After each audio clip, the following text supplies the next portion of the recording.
banyu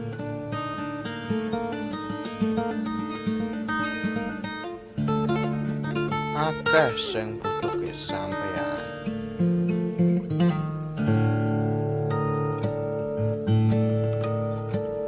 nanging uga akeh sing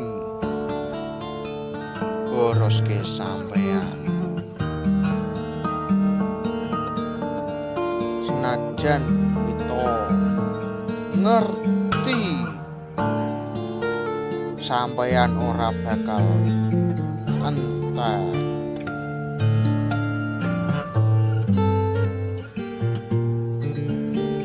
nanging kita ora bakal gawe sampeyan nangis.